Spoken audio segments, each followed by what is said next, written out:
Okay, what's up YouTube? This is J-Man Time, and today I have another rare weapon for you guys today. But not really a weapon, a rare vessel.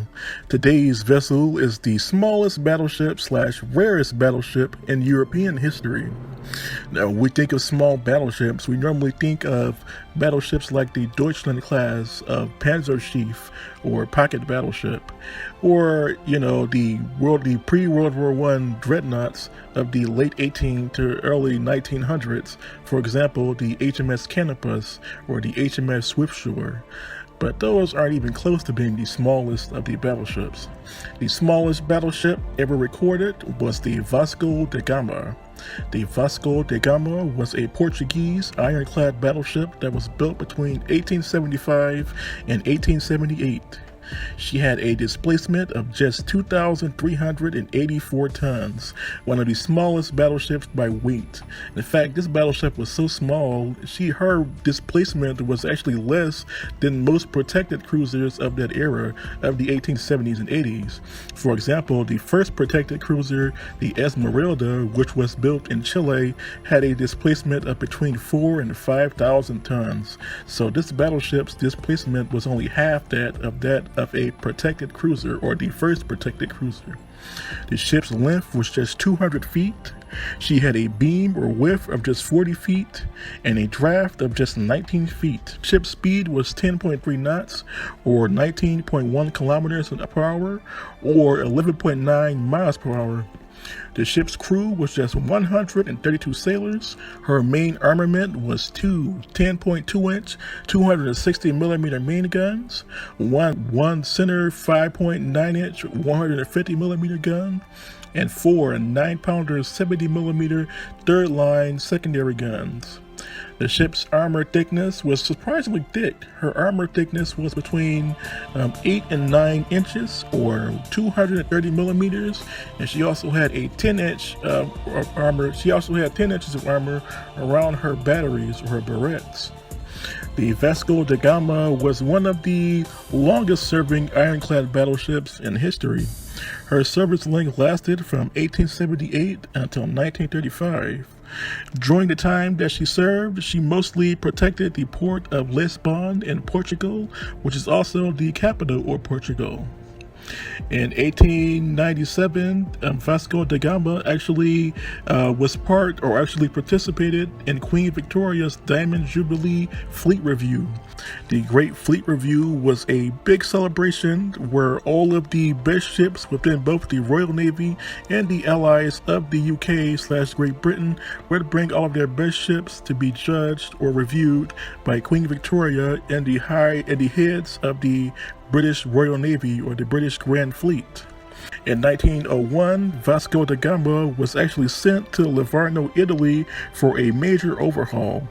During this overhaul, the ship's hull was actually cut in two, and a massive 32-foot section was added to the ship's hull, making her longer. It was found that lengthening a battleship's hull actually made it faster. Keep in mind, during the time where Vasco da Gama was built, most battleships and other heavy warships at the time were short and wide. This was done in order to make the battleships almost unsinkable, or so they could take as much damage as possible before sinking or capsizing. And this was also done to prevent capsizing, as it was believed that a wider ship meant less of a chance that the ship would capsize. So the Vasco da Gama's hull was lengthened by 32 feet.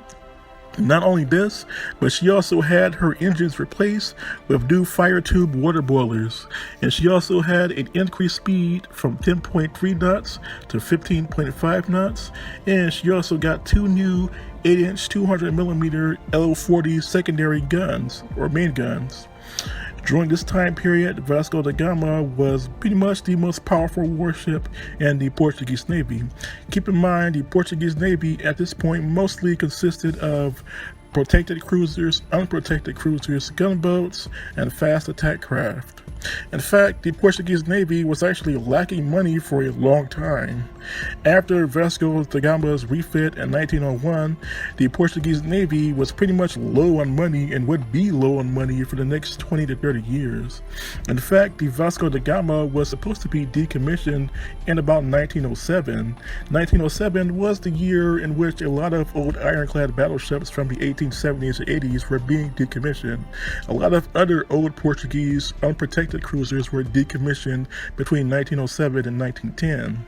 But Vasco da Gama stayed in service for another 20 plus years. Vasco da Gama was not decommissioned until 1935. By 1935, the Vasco da Gama was nearing the age of 60. By this point, she was so old that she was literally one of the, if not the last ironclad battleship still in service. By this point, there was literally no other ironclad battleship and regular usage in service in any European navy. She was literally a dinosaur in a different era. By the time the 1930s came around, super battleships like the French battleship Truly, the British battleship King George V, and even American battleships like the South Dakota class were just entering service. Ships like the Bismarck and the Japanese battleships Yamato and Musashi were just getting laid down. So by 1935, the Vasco da Gama was just entirely old. She was basically a super centurion amongst battleships. And in late 1935, she was finally decommissioned. Most of her crew did not want to see the ship be sold off to the breakers, but the Portuguese government did this anyway. I kind of wish the Portuguese had preserved this ship. What would it be like to have the Vasco da Gama around in the 21st century, just like we have other pre-dreadnought type warships? For example, the Japanese battleship Mikasa or the Greek armored cruiser Georgios Averov. Both of these ships are pretty much pre-dreadnoughts in their own right, as they are powered by vertical triple expansion steam engines, and their designs predate 1906. Just imagine if Vasco da Gama had been preserved. If she had been preserved, she would have been the last of the European ironclad pre-dreadnought battleships. But unfortunately, that didn't happen, and in 1935, she was sold off to the breakers in the UK, never to be seen again. So that was basically the Vasco da Gama, the smallest battleship ever recorded, and one of the last ironclad battleships to remain in service beyond the years 1907 through 1910, which is when the era in which most ironclad battleships were decommissioned and sold for scrap. So what do you all think of Vasco da Gama? Please tell me in the comments section below. And until next time, this was J-Man Time signing off.